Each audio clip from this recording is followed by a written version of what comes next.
बोलिए श्री देवी भागवत महापुराण की जय।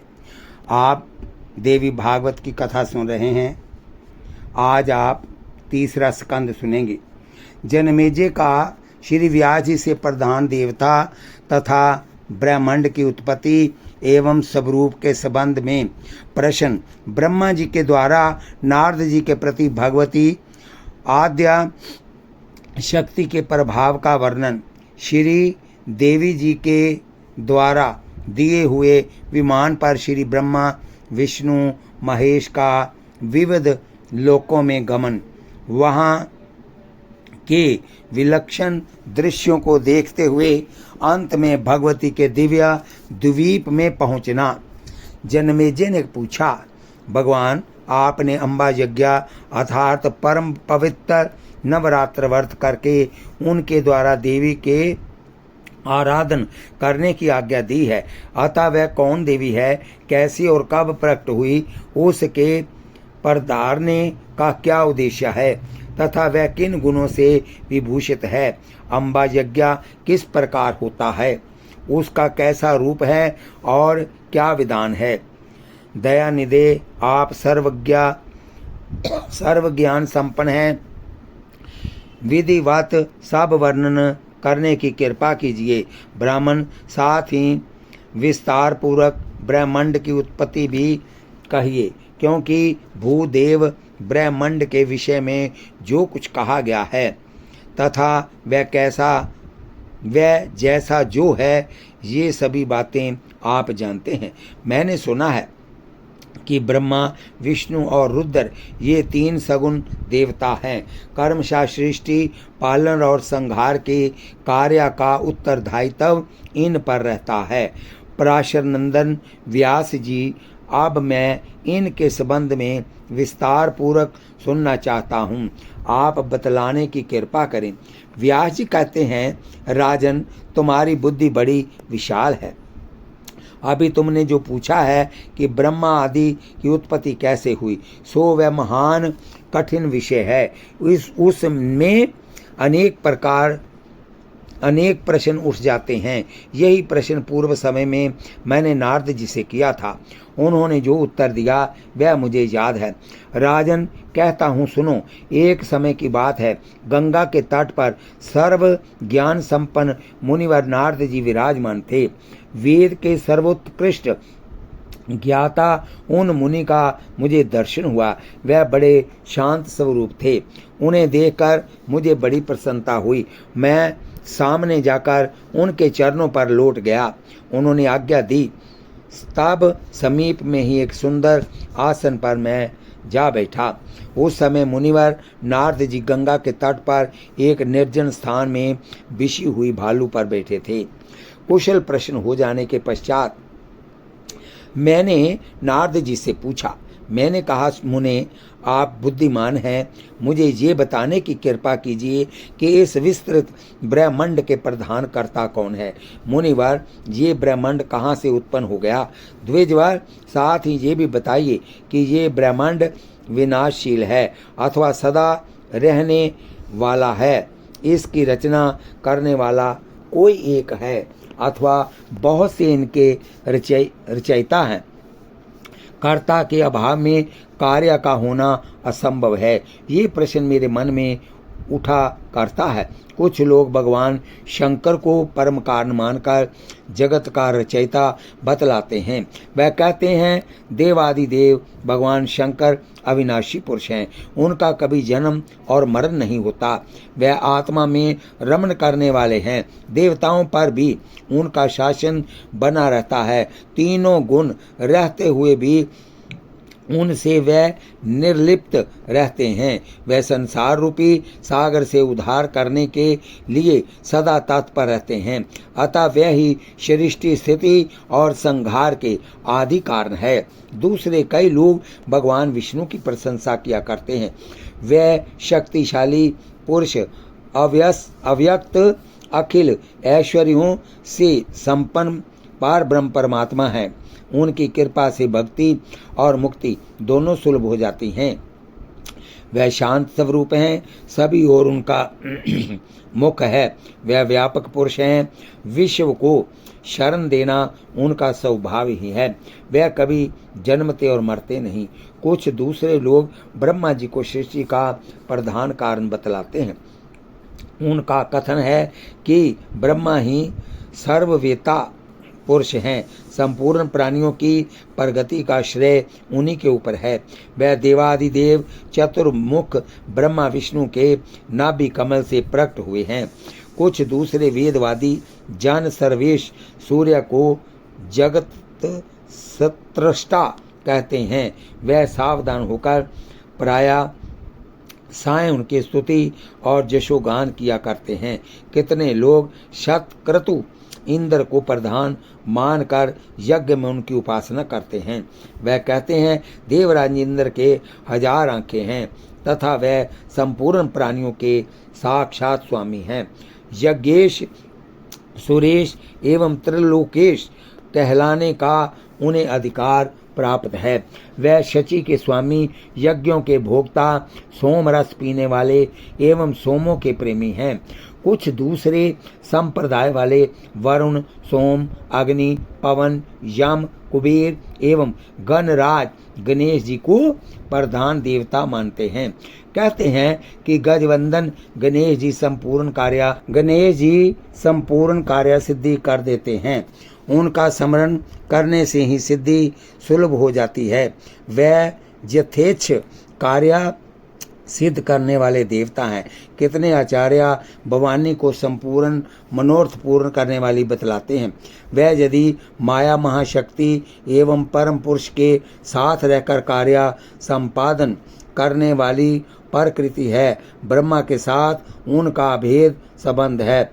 वह सृष्टि, स्थिति और संहार कार्य में संलग्न रहती है। संपूर्ण प्राणियों एवं देवताओं की भी वे जननी है। उनका कभी जन्म और मरण नहीं होता।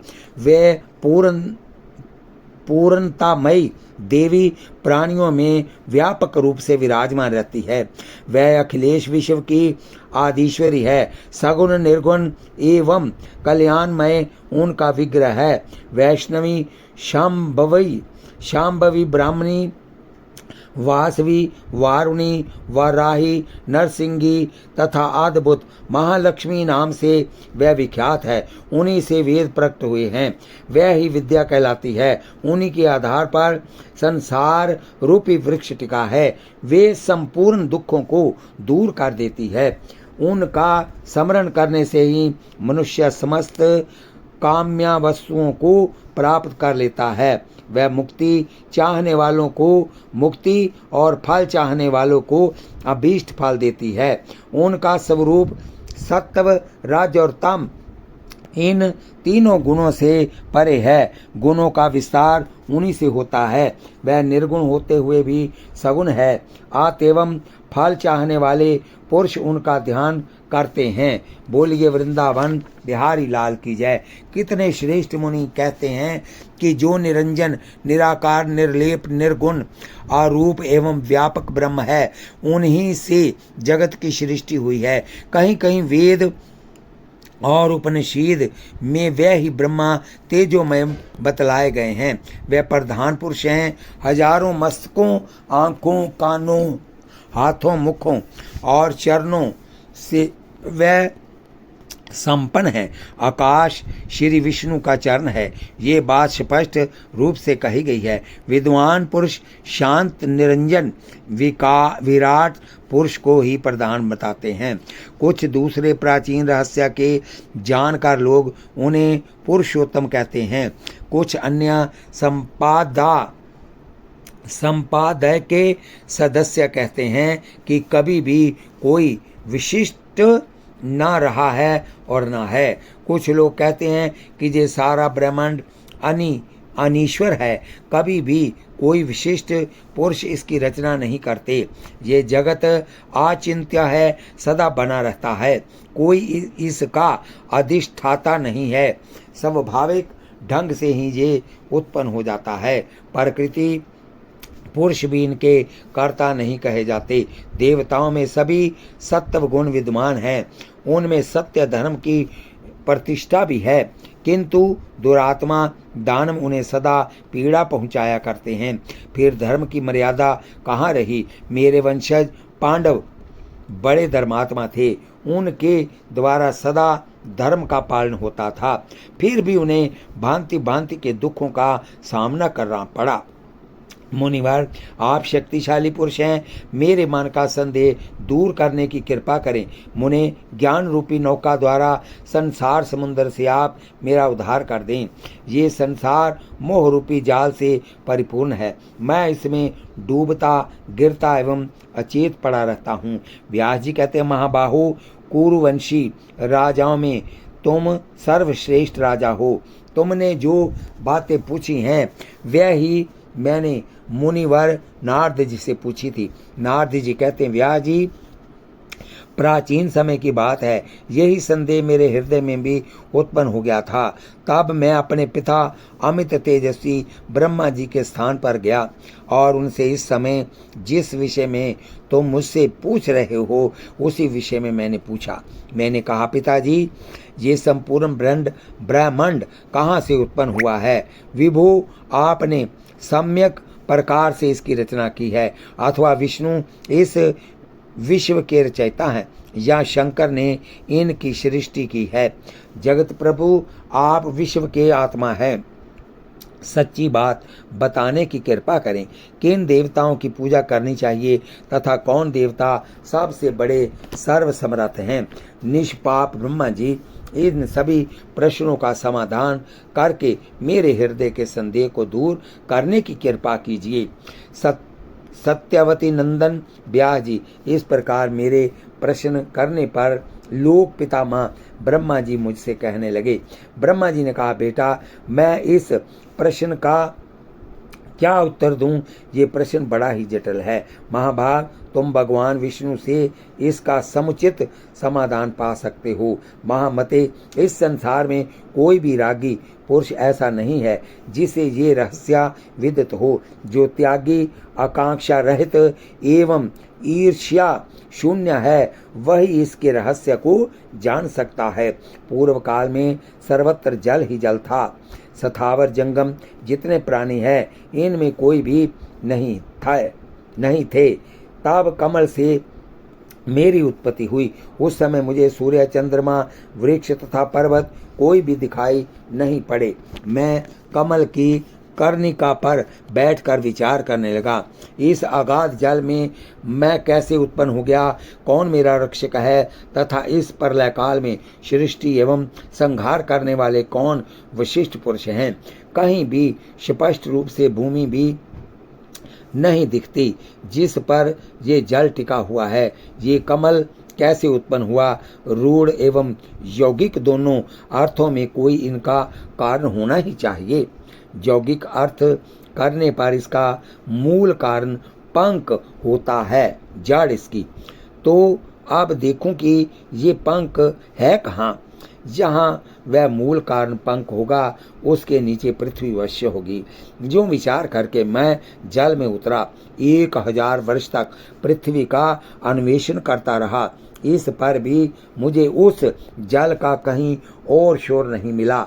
इतने में आकाशवाणी हुई, तप करो तप करो। तब मैंने तपस्या आरंभ कर दी। कमल पर बैठे ही 1000 वर्ष तक मैं तप करता रहा। फिर उसी समय सृष्टि करो, ऐसी आकाशवाणी सुनाई पड़ी। उसे सुनकर मैं बड़े आश्चर्य में पड़ गया। सोचा कि किसकी सृष्टि करूं अथवा मेरा क्या कर्तव्य है। उसी समय मधुकैटभ नाम के 2 भयंकर दानव सामने आ गए। वह उस महार्णव में मुझसे युद्ध करने की इच्छा प्रकट करने लगे। मैं उनसे भयभीत हो उठा। तब कमल का डंठल पकड़कर जल में उतरा। वहां मुझे एक परम अद्भुत पुरुष के दर्शन मिले। उनका श्री विग्रह मेघ के समान श्याम था। वह पीताम्बर पहने थे, 4 भुजाएं थी, शेषनाग की शैया पर सोए थे। उस जगत प्रभु के गले को वनमाला सुशोभित कर रही थी। शंख, चक्र, गदा और पद्म इन 4 आयुधों से अनुपम शोभा पा रहे थे। ऐसे शेष शाही भगवान विष्णु का मुझे दर्शन हुआ। वह जोग निद्रा के वशीभूत होकर गाढ़ी निद्रा में सोए हुए थे। उनकी सारी चेष्टाएं शांत थी। नारद जी शेषनाग की शैया पर सोए हुए उन अद्भुत प्रभु को देखकर मेरा मन चिंतित हो उठा। इतने में भगवती जोग निद्रा याद आ गई। मैंने उनका सवतन किया। तब वह कल्याणमयी भगवती श्री विष्णु के श्री विग्रह से निकलकर अचिंत्य रूप धारण करके आकाश में विराजमान हो गई। दिव्या आभूषण उनकी छवि बढ़ा रहे थे। जब जोग निद्रा भगवान विष्णु के शरीर से अलग होकर आकाश में विराजने लगी, तब तुरंत ही श्री हरि उठ बैठे। उन्होंने मधु और कैटव के साथ 5000 वर्षों तक बड़ी घमासान लड़ाई की।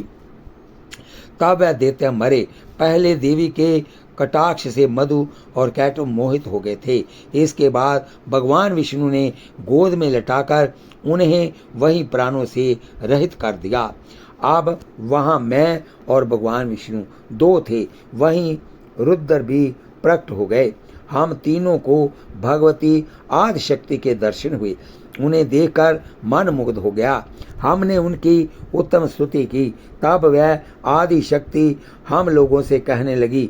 देवी ने कहा, ब्रह्मा विष्णु और महेश, तुम बलि बांति सावधान होकर अपने अपने कार्य में संलग्न हो जाओ। सृष्टि स्थिति और संहार ये तुम्हारे कार्य हैं। इस महान पराक्रमी दैत्यों का निधन हो जाने पर अब तुम्हें अपना स्थान बनाकर शांतिपूर्वक निवास करना चाहिए। तुम अब अपने सामर्थ्य से 4 प्रकार की प्रजा उत्पन्न करो। ब्रह्मा जी कहते, भगवती आदि शक्ति की ये वाणी बड़ी मधुर, सुंदर एवं सुखप्रद थी। बोलिए वृंदावन बिहारी लाल की जय। हमने वह स्पष्ट सुनी। हम लोगों ने उनसे कहा, माता, हम किस प्रकार इस पर जाओं के सृजन आदि कार्य करने में सफल हों। विस्तृत भूमि का अभाव है। सभी स्थान जलमग्न है। पंचभूत गुण एवं तन मात्र इंद्रियां चाहिए, परंतु उनका भी अभाव है। हमारी बात सुनकर उन कल्याण स्वरूपिणी भगवती का मुखमंडल मुस्कान से भरा गया। इतने में एक सुंदर विमान आकाश से उतर आया। तब उन देवी ने हमें आज्ञा दी, देवताओं, निर्भीक होकर इच्छापूर्वक इस विमान में प्रवेश कर जाओ। ब्रह्मा विष्णु और रुद्र, आज मैं तुम्हें एक अद्भुत दृश्य दिखलाती हूँ। हमने भगवती की बात सुनकर उसे शिरोधार्य कर लिया। उस रत्न जड़ित विमान पर चढ़कर हम लोग आराम से बैठ गए। वह विमान मोतियों की माला से सुशोभित था। उससे अनेकों किंकिनियों की ध्वनि हो रही थी। अमरावती की तुलना करने वाले उस दिव्य विमान पर हम तीनों निर्भीक होकर बैठे थे। इंद्रियां विजयी हम तीनों देवताओं को उस पर बैठे देखकर देवी ने अपने सामर्थ्य से विमान को आकाश में उड़ा दिया।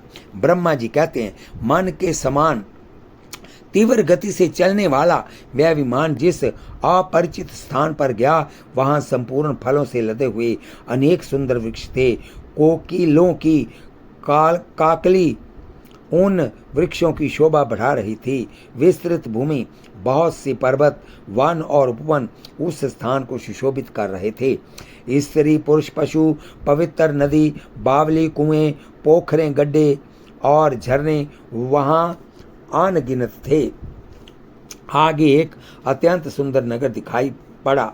अद्भुत 4 दीवारी उस नगर की छवि बढ़ा रही थी। उसमें बहुत से ऊंचे ऊंचे महल थे। उचित स्थान पर यज्ञशाला बनी थी।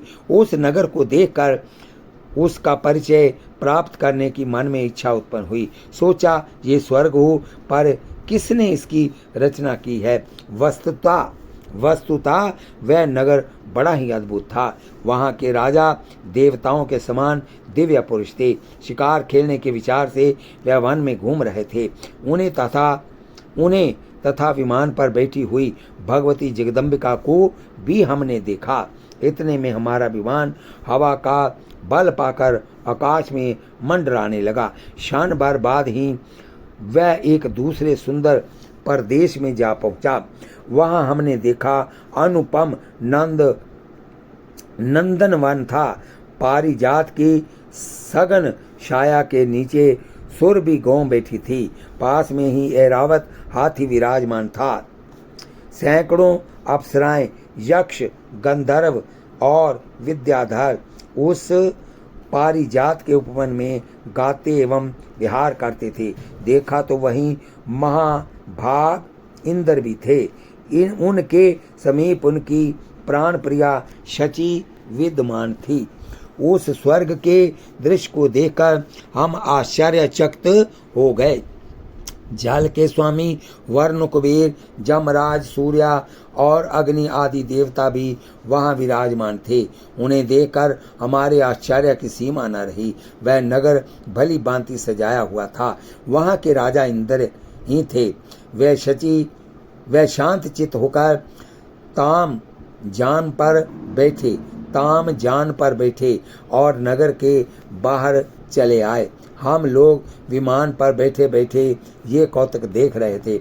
इतने में हमारा विमान तेजी से चल पड़ा और दिव्याधाम ब्रह्मलोक में जा पहुंचा। संपूर्ण देवता उस नगर के सामने मस्तक झुकाया करते थे। वहां एक दूसरे ब्रह्मा विराजमान थे। उन्हें देखकर भगवान शंकर और विष्णु को बड़ा आश्चर्य हुआ। सभा लगी थी। संपूर्ण वेद अपने अपने अंगों सहित रूप धारण करके उसमें बैठे थे। समुद्रों, नदियों, पर्वतों, पन्नगों और उरंगों का समाज एकत्रित था। भगवान शंकर और विष्णु ने मुझसे पूछा, चतुरानन, ये अविनाशी ब्रह्मा कौन है? मैंने उत्तर दिया, मुझे कुछ पता नहीं। सृष्टि के अधिष्ठाता ये कौन है? भगवान, मैं कौन हूँ, ये कौन है और हमारे उद्देश्य क्या हैं? इस उलझन में मेरा मन चक्कर काट रहा है। इतने में मन के समान तीव्र गति वह विमान तुरंत वहां से चल पड़ा और कैलाश के सुरम्य शिखर पर जा पहुंचा। वहां बहुत से यक्ष विद्यमान थे। मंदार का एक सुंदर उपवन था। उसमें सुग्गे और कोयल कलवर कर रहे थे। वीणा और पखावज आदि वादनों की सुखदायी ध्वनि हो रही थी। वहां विमान के पहुंचते ही एक भव्य भवन से त्रिनेत्रधारी भगवान शंकर निकले। वह नंदी वृषभ पर बैठे थे। उनके 5 मुख थे और 10 भुजाएं थी। मस्तक पर चंद्रमा सुशोभित हो रहा था। बागंबर पहने थे। गज चर्म की चादर ओढ़ रखी थी। महाबली गणेश और स्वामी कार्तिकेय अलग अलग अगल बगल रहकर रक्षा का कार्य संपन्न कर रहे थे। भगवान शंकर के साथ मार्ग में चलते समय उनके दोनों पुत्र गणेश और कार्तिकेय भी अनुपम शोभा हो रही थी। नंदी परभृति जितने प्रधान गण रक्षक थे वह सभी शंकर के पीछे पीछे जय ध्वनि करते हुए चल रहे थे। नारद उस समय भगवान शंकर तथा उनके अन्य गणों को देखकर हमारे आश्चर्य की सीमा न रही। क्षण भर के बाद ही वह विमान उस शिखर से भी पवन के समान तेज चलने से उड़ा और बैकुंठ में पहुंच गया। वहां भगवती लक्ष्मी का निवास विलास भवन था।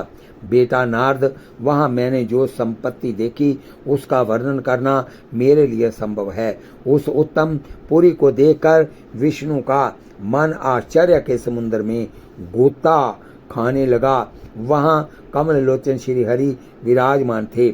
अलसी के फूल के समान उनके श्री विग्रह की कांति थी। पीताम्बर पहने थे। 4 भुजाएं थी। वह पक्षी राज गरुड़ पर विराजमान थी। दिव्याभूषणों से उनकी अनुपम शोभा हो रही थी। प्राण प्रिया लक्ष्मी जी चवर डुला रही थी। उन सनातन श्री हरि की झांकी पाकर हम सभी भौचक्के से रह गए। एक दूसरे को देखते हुए हम विमान में एक उत्तम आसन पर बैठे रहे। इतने में ही पवन से बातें करता हुआ वह विमान तुरंत उड़ गया। आगे अमृत के समान मीठे जल वाला समुद्र मिला। उसका जल बड़ा ही मधुर था। जोर जोर से तरंगें उठ रही थी। बहुत से जलचर जंतु वहां निवास करते थे। वहीं एक मनोहर द्वीप था। मंदार और पारिजात आदि वृक्ष उनकी शोभा बढ़ा रहे थे। अनेकों बिस्तरों से सारी भूमि ढकी थी। तरह तरह के चित्रों से उसे सजाया गया था। मोती की मालाएं लटक रही थी। अनेक प्रकार के हार उनकी छवि बढ़ा रहे थे। अशोक, बकुल, कोरबक, केतकी और चंपा आदि मनोहर वृक्ष उस द्वीप के कोने कोने से सुशोभित कर रहे थे। कोयले मधुर स्वर में कुहू कुहू कर रही थी। सर्वत्र दिव्या गंधर्वों का छिड़काव हुआ था। गंधों का छिड़काव हुआ था। भौरे गुनगुना रहे थे, जिससे उनकी शोभा अधिक बढ़ गई थी। उसी द्वीप में एक मंगलमय मनोहर पलंग बिछा था। उस पलंग में सुंदर रत्न जड़े थे। भांति भांति के रत्नों से उसकी विचित्र शोभा हो रही थी। हम लोग विमान पर बैठे थे। दूर से ही उस अत्यंत सुंदर पलंग को हमने देखा। उस पलंग पर अनेकों बिस्तर बिछे थे। इंद्रधनुष के समान वह चमक रहा था। उस उत्तम पलंग पर एक दिव्या रमणी बैठी थी। उसके गले में लाल रंग की माला थी। लाल वस्त्रों से श्री विग्रह सुशोभित था। लाल चंदन लगाए हुए थी। लाल लाल नेत्र थे। वह ऐसी प्रभा पूर्ण देवी थी, मानो करोड़ों बिजलियां एक साथ चमक रही हूं। अत्यंत सुंदर मुख था। लाल लाल दांत थे। करोड़ों लक्ष्मियों से भी अधिक वह सुंदर थी। सूर्य की प्रतिभा के समान वह चमक रही थी। दिव्यापाश, अंकुश, अभय और वर मुद्रा से उन भगवती भुवनेश्वरी के हाथ सुशोभित थे। अद्भुत आभूषण पहन रखे थे।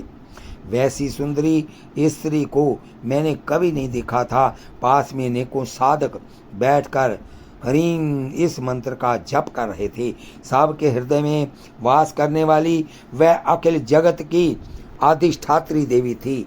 नाम जप में संलग्न रहने वाली बहुत सी सखियां निरंतर स्तुति कर रही थी। भुवनेशी, महेश्वरी आदि नामों को हृदयंगम करने वाली देव कन्याएं चारों ओर बैठी थी। उन देवियों के काम, पुष्पा आदि अनेकों नाम थे। 6 कोनों वाला उत्तम यंत्र बना था। उसी पर भगवती भुवनेश्वरी विराजमान थी। उन्हें देखकर हम सभी महान आश्चर्य में पड़ गए। कुछ समय तक हम वहीं ठहरे रहे। आपस में कहने लगे, ये सुंदरी कौन है और उसका क्या नाम है? हम इसके विषय में बिल्कुल अनभिज्ञ हैं। इनके हजारों नेत्र, हजारों हाथ, हजारों मुख हैं। दूर से देखने पर ही ये कितनी सुंदर प्रतीत हो रही थी। ये न कोई अप्सरा है और न गंधर्व कन्या एवं देव कन्या ही। नारद यूं संदेहग्रस्त होकर हम लोग वहां रुके रहे। तब भगवान विष्णु ने उन चारु हासिनी भगवती को देखकर विवेक पूर्वक निश्चय कर लिया कि वे भगवती जगदम्बिका है। बोलिए जगदम्बा मैया की जय।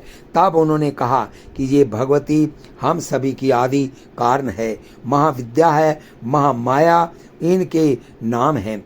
ये पूर्ण प्रकृति है, कभी इसका नाश नहीं होता। मंद बुद्धि जन इन्हें जान नहीं सकते। योग द्वारा इनका साक्षात्कार होता है। गंभीर आकाशवाणी ये देवी पार ब्रह्म की इच्छा है। ये नित्य है और इनका विग्रह भी नित्य है। ये विश्वेश्वरी वेद गर्भा एवं शिवा कहलाती है। इनके विशाल नेत्र हैं। ये सब की आदि जननी है। प्रलय काल में अखिल जगत को समेट लेती है। संपूर्ण जीवों की आकृतियों को ये अपने विग्रह में छिपा लेती है। ब्रह्मा एवं शंकर ये सर्व बीजमयी देवी विराज रही है। इनकी करोड़ों विभूतियां अलग अगल बगल विराजमान है। कर्मशा उन्हें देख लें उन विभूतियों का शरीर दिव्य अलंकारों एवं दिव्य गंधों से सुशोभित है। ब्रह्मा और शंकर देखो वह सभी सहचरियां भगवती की सेवा कर रही हैं। जो परबुत पुण्य वाले महान दानी एवं तपस्वी हैं, उन्हीं को कल्याण सब रूपणी भगवती भुवनेश्वरी के दर्शन मिलते हैं। रागी जन इनका दर्शन नहीं कर पाते। ये मूल प्रकृति है, सदा परम पुरुष के साथ रहती है। ब्रह्मांड की रचना करके परम पुरुष को ये दिखाया करती है। परम पुरुष दृष्टा है। ये चराचर जगत दृश्य है और उन परम पुरुष की ये आदि शक्ति महामाया सबकी अधिष्ठात्री देवी है। यही संपूर्ण संसार की कारण है। ये वे ही दिव्यांगना है जिनके प्रलय रणव में मुझे दर्शन हुए थे। उस समय मैं बालक रूप में था। मुझे पालने पर ये सुला रही थी। वाट वृक्ष के पत्थर पर एक सुदृढ़ शैया बिछी थी। उन पर लेटकर मैं पैर के अंगूठे को अपने कमल जैसे मुख में लेकर चूस रहा था तथा बाल को चित अनेक चेष्टाएं करके खेल रहा था। मेरे सभी अंग अत्यंत कोमल थे। मैं बालक बनकर सोया था और ये देवी गा गा कर मुझे सुलाती थी। वे ही ये देवी है, इसमें कोई संदेह की बात नहीं रही। इन्हें देखकर मुझे पहले की बात याद आ गई। ये हम सब की जननी है। इनके विषय में मेरी जितनी जानकारी है तथा मैं जो कुछ अनुभव कर चुका हूँ वह कहता हूँ, सुनो। आगे कथा काल फिर होगी। एक अध्याय रोज होता है। कथा सुनते हुए हाथ में माला लीजिए, जीवा से नाम जपिए और आंखों से भगवान माँ भगवती जगदम्बे का दर्शन कीजिए और कानों से कथा सुनिए। एक पंथ चार काज हो गए। कथा सुनते हुए भाई बंधु माताएं बहनें अजीज जितने लोग भी इसको सुन रहे हैं, इस चैनल को सब्सक्राइब लाइक शेयर करें। आपका बहुत बहुत धन्यवाद। शेयर की हुई कथा जहाँ तक जाएगी, जो लोग सुनेंगे उनका आधा फल आपको भी प्राप्त होगा। बोलिए वृंदावन बिहारी लाल की जय। बोलिए श्रीमद् देवी भागवत महापुराण की जय।